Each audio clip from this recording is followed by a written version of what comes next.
So I had a great deal of fun with this. I love the mystics, and one thing I love about them is that they do bring this passion, this ecstasy, that in many instances can only be likened to romantic love. So when I was thinking about this, that is what I thought of, and so that's why I called this talk really not for primetime prayer. But what I want to do is take a broader look at mysticism, early mysticism, later mysticism, and let's just see what it can teach us about how we can connect and how we can see the sacred in all things. So many of you may know the writings of Matthew Fox. Who here has heard of Matthew Fox? I so encourage you to read Matthew Fox. He is a modern-day Christian mystic, and his work focuses on what he calls creation spirituality. He envisions a holy relationship between all living things. Isn't that a great image? A holy relationship between and among all living things. He's a former Dominican friar who was first silenced and then expelled from the Dominican order by Cardinal Ratzinger, who later became Pope Benedict, for disobedience. This happened in 1993 for disobedience. And this was his disobedience. Instead of teaching original sin, he taught original blessing. He refused to condemn homosexuality. He called God Mother as well as Father, and he worked closely with Native American spiritual practices. This guy was so far off the reservation, there was just no room for him. And that is what happens frequently to mystics, earlier and now. He raised a lot of eyebrows as he explored, and he just went where God took him. So last year he gave a talk in which he related a dream that he had. And he said this dream was one of the most important dreams he had ever had. And in this dream, a voice spoke to him clearly. And the voice said, "There is nothing wrong with the human species today except for one thing. You have forgotten the sense of the sacred. You have forgotten the sense of the sacred." That's not a word we hear a lot. But today I want to talk about the sacred, the mysterious, the numinous. Another word that I love. Numen meaning divine power. Numinous meaning an experience of the sacred, an experience of God.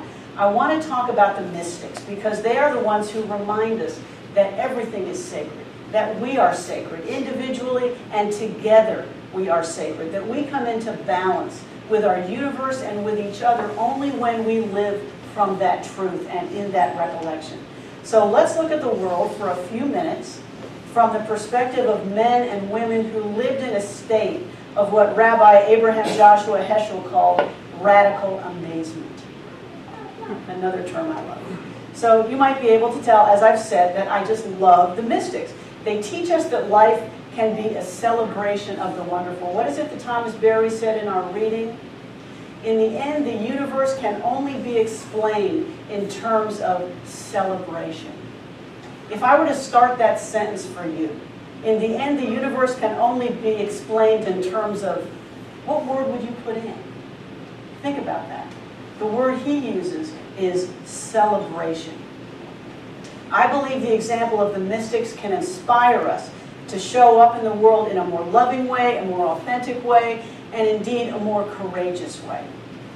So as I was thinking about this, another aspect I love about the mystics is that they are so interspiritual. That is so perfect for us. So the talk that Matthew Fox gave was at the Sivananda Ashram Yoga Retreat. Behind him there's a big statue of a Hindu deity sitting. And as he gave his talk, he was speaking about an experience he had in a Native American sweat lodge. And he talked about as you heat the stones, they talk to you even faster. This is a former Catholic priest who is now an Episcopal priest. But he found God wherever he found it. Thomas Merton studied and took wisdom from Buddhism, Sufism, Jainism, Taoism, Hinduism. When he died, he was speaking at an interfaith conference in Bangkok. Mirabai Starr speaks of interspirituality as an experience of the presence of the sacred. Anywhere and everywhere we can find it. That is opening your vistas up to finding God everywhere. I think if these earlier mystics, like Hildegard of Bingen, had had the access to other paths that the later ones had, we would have seen much more inner spiritual input and much more inner spiritual wisdom in their writings. So let's ask ourselves first, what is a mystic? Okay, this is where I look stuff up. You know me, I look stuff up. So the word itself has a long history. The root of the word mystic and the root of the word mystery is the Greek mueo, M-U-E-O, which means to shut or to close, as in shutting our eyes or closing our mouths. It originally comes from pagan mystery religions, and it spoke about an initiate, one who had received the secret knowledge or knowledge of the secret rituals in order to be initiated. So the quality of mueo implied keeping secret certain rituals or hidden knowledge. Okay, so then Christianity got involved. And time went on, and Christianity became more legitimized, and they adapted this mystery language to the language of the church. To this day, what the Western Church calls sacraments, the Eastern Church calls what? Mysteries. It's still in our language. So as Christianity grew, what originally had been regarded as secret then came to be regarded as hidden. There are so many references in the Christian scriptures to God being hidden, to the essence of God being hidden and something we cannot know. In chapter 45, verse 15, the book of Isaiah says, "Truly, you are a God who hides himself." And the Christian scriptures are full of similar references. The writers of the New Testament wrote that in Jesus, this hidden God made himself manifest. And in all of us. That's what we believe. We believe that the energy of creation is manifest in us, don't we? We believe that we are all individual expressions of God.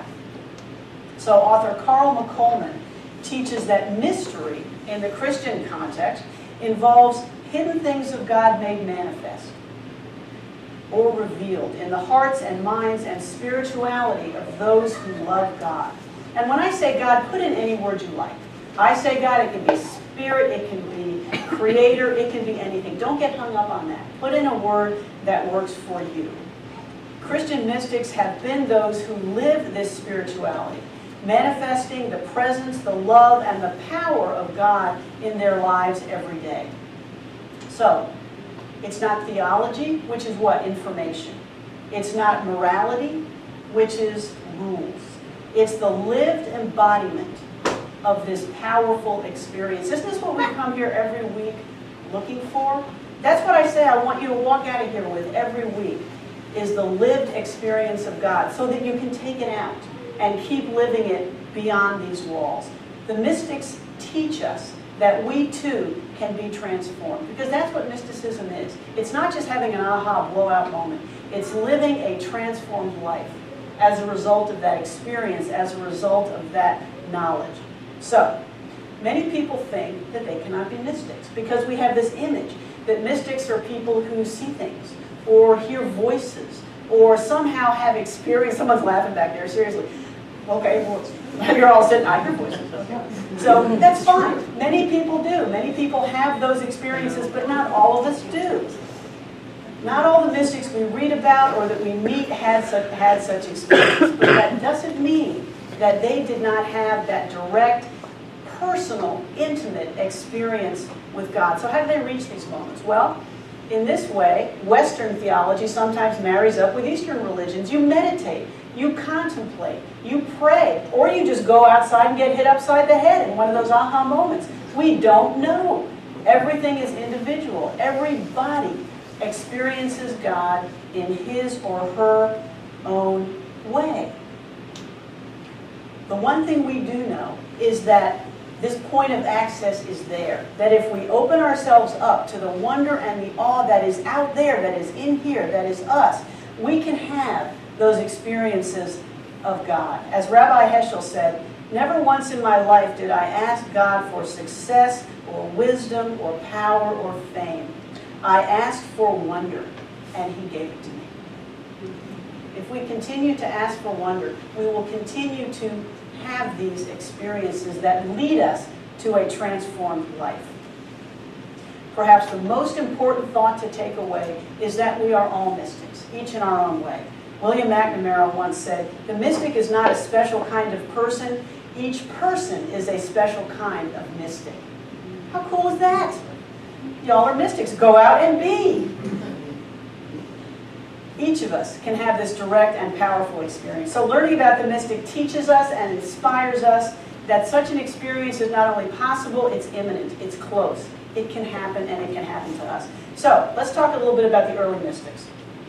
In the early church, they usually were monks or nuns. That's just the way it was. Some are well known, including Teresa of Avila, Catherine of Siena, John of the Cross, or Julian of Norwich. These are all familiar names. Some are less well known now, but were equally influential in their times, including Mechtild of Magdeburg, Beatrice of Nazareth, or Bernard of Clairvaux, who was a mystic who kind of came in for some flack because he started the Second Crusade. But once you get past that, he had some pretty excellent writings. Now, some of the early Christian mystics, they may have been canonized as saints, but that's not the same. A mystic is not the same as a saint. Karl McCollman gives us a very useful way to think about the distinction. Saints are those recognized by the church for extraordinary levels of goodness, right?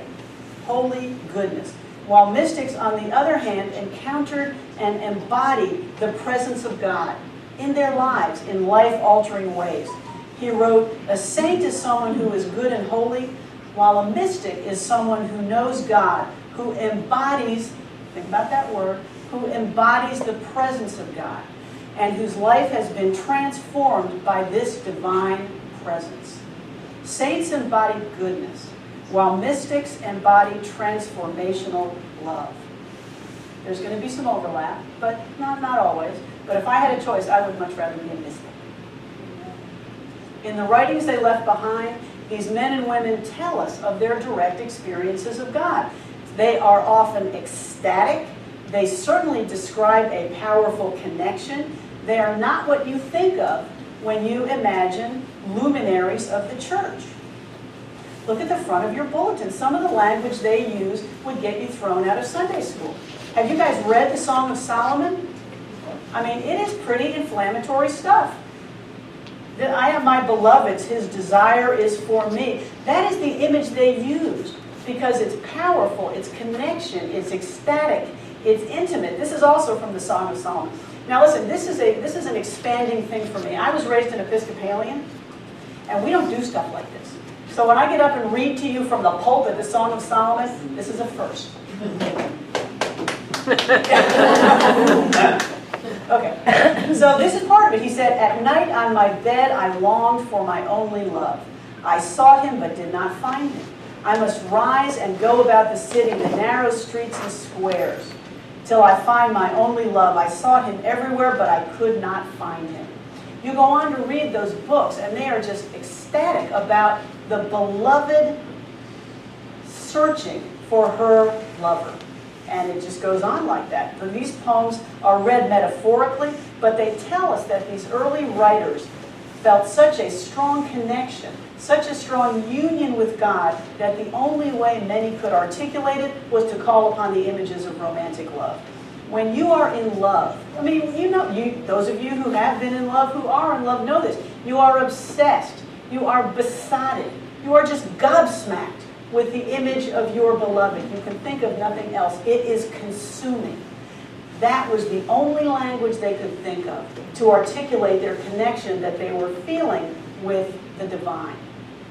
Others simply wrote of overwhelming love and oneness. Mechtild of Magdeburg, a 13th century mystic born in Germany, had a defining ecstatic experience at the age of 12 when she saw all things in God and God in all things.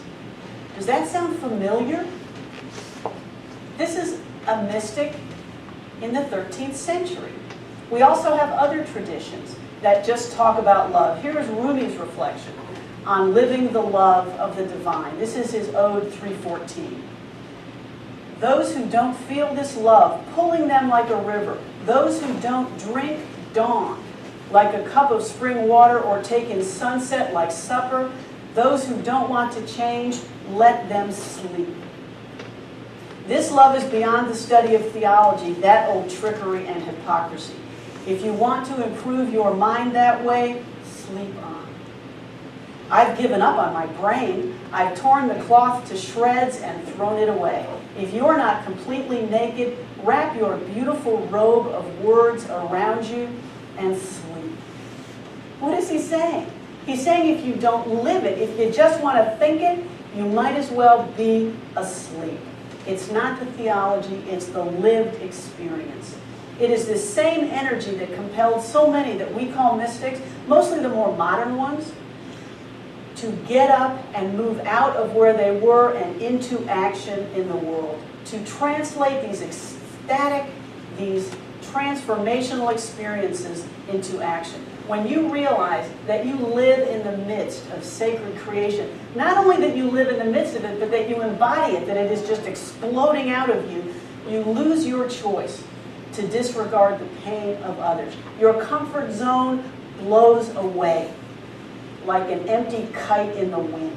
You lose the ability to say, that's not my problem. When you see the world with the eyes of the divine, when you realize that we are all one, your comfort zone is just gone. Not only you become ready, you become strong enough to step out into the task that you are given. You see that you must, and you do. And your path becomes narrower. Have you heard the image that as you advance on your spiritual path, your choices don't widen, they narrow? Because you have to act in a way that is consistent with the God self inside you. That is the only choice you see. So I think of a man named Pedro Arrupe as I think of this. He was a Jesuit priest who became a missionary in Japan in 1938. After Pearl Harbor, he was imprisoned by the Japanese, and he lived with the certainty that his execution was imminent. I don't know about you, but if I was about to be executed, I'd be rather tense. He was perfectly calm. He was just numinous because of his connection with the divine. He knew that all was unfolding as it should. As it turned out, he was not executed. He was released because of his behavior. They looked in the cell and they said, this man is a saint. And so they let him out. On August 6, 1945, he was living in a suburb of Hiroshima when he heard the sirens wailing overhead as a lone B-29 flew. Expecting to hear the all clear, he instead heard an enormous explosion as the doors and the windows of his residence blew out. He ran outside, they went on top of a hill, and they saw that the city of Hiroshima was a lake of fire. So what did he do? He and several other Jesuits in his rectory, they took in people, they cared for them, they cared for over 150 people. Of all the people that they cared for, only one died of his injuries. He saw suffering and human courage of a level that he had not ever seen. And he managed to respond by caring for those people when a great many other people would have said, no, I'm just leaving, I just cannot do this. I have to go save myself. But he did not. He stepped out and took care of those people who needed care. It was not enough to espouse theology, to teach belief, to impose rules. The love of the Creator that he felt required him to get up and move and take care of those in front of him. That's what mysticism is. It's a life transformed. It's a life made larger because God has reached out and touched you. I think of a Rabbi Heschel that I read about earlier, who as a child escaped from Poland only weeks before the Nazis invaded. His mother and his sisters did not escape. They died at the hands of the Germans. He ultimately made it to the U.S. and he served for many years as a distinguished professor at the Jewish Theological Seminary in New York. He was also a passionate advocate of civil rights at a time when he caught flack for it. His colleagues would say to him that he should not worry about African Americans. He needed to focus on anti-Semitism. There was so much of that going on. Let those people take care of their own problems. He knew, however, that hatred of one group affected all of us. It diminishes all of us. And that none of us are safe simply because today nobody is calling for us. Hate does not have those walls. It spreads. And he knew that he had to address it wherever he found it. He wrote, "Few of us seem to realize how insidious, how radical, how universal and evil racism is. Few of us realize that racism is man's gravest threat to man, the maximum of hatred for a minimum of reason, the maximum of cruelty for a minimum of thinking." And so he marched with Dr. King. When you look at pictures of Dr. King marching in Selma Two people to Dr. King's left is Rabbi Heschel. He looks like a biblical prophet. He's got this long white beard, and they're also all wearing leis because somebody had given them leis. But anyway, he is marching, and two people down there is another rabbi carrying the Torah.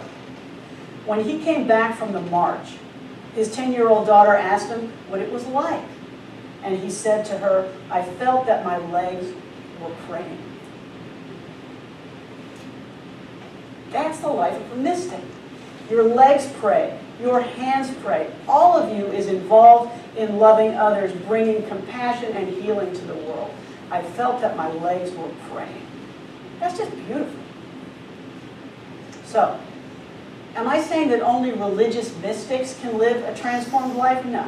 No. People find very different motivations to get up and just be magnificent and help others and just be the shining lights that they are here to be. They don't have to be religious at all. They can be agnostics. They can be atheists. They can be followers of whatever path they follow. They can be stoics, which is my newest late thing, but we'll talk about that more later. The mystic path is one path, and we are made richer by knowing it. We can be inspired by knowing it, even if it is not our path. Religious mystics are powered by their understanding of God's encompassing love as the energy that hums through all creation. But we all have our finger on that energy, and for all of us it feels different. But we can all learn from their example. We all know that there is some energy that teaches us that we are all bound together by cords that do not break. So, when Thomas Merton speaks of the love of Christ, we don't close the book and put it down because we don't view Christ as he did, because we don't understand that image of Christ as he did. What a missed opportunity. We make ourselves smaller when we do that. We take that idea of that enveloping, that sustaining, that consuming love, and we just put on it whatever name works for us. Because that truth is still out there no matter what you call it. So why does this matter to us as we sit here in this room? Because now, more than ever, we are reminded that we each have a part to play, and we each need to step into it, each of us. Matthew Fox teaches that humanity has so many immediate and critical problems that what he calls our whiz-bang technology will not solve them. These are problems of the human heart. These are problems that only our hearts, made larger and brought together, can solve. Hatred, racism, inequality, war, environmental degradation due to nothing more than greed and consumerism. These are problems that our hearts need to address. We look at today's headlines and we see that we cannot abdicate this power to our leaders, any of them. That these are steps that we must take ourselves.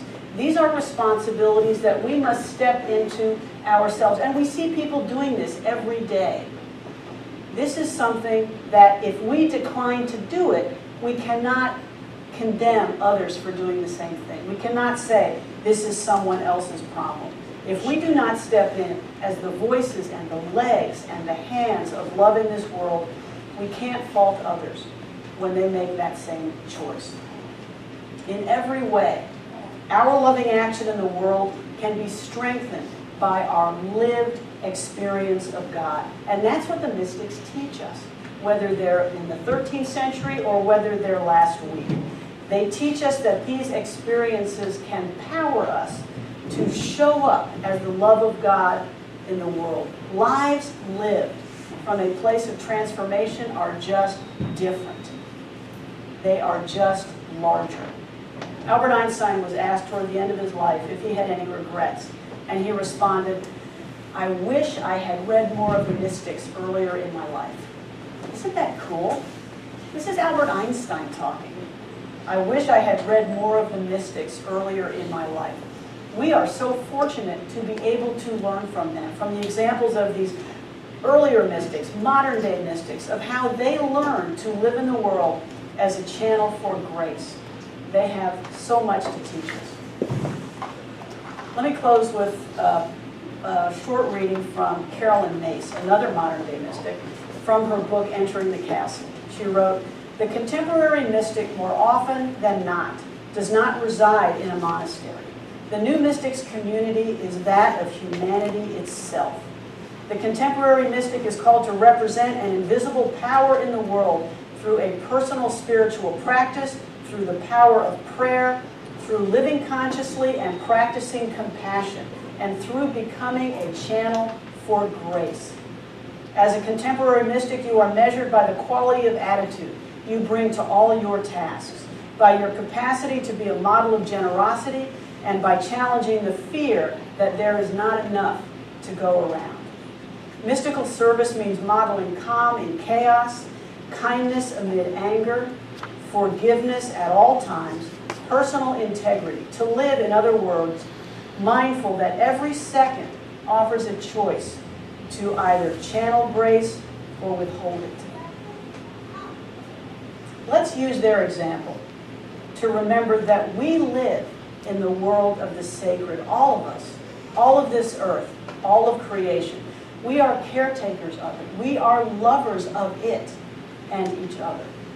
Let's look to the examples of these brave, these crazy, these radical people who dare to embody the love of God in their lives every day. I think we are called to do the same. Thank you.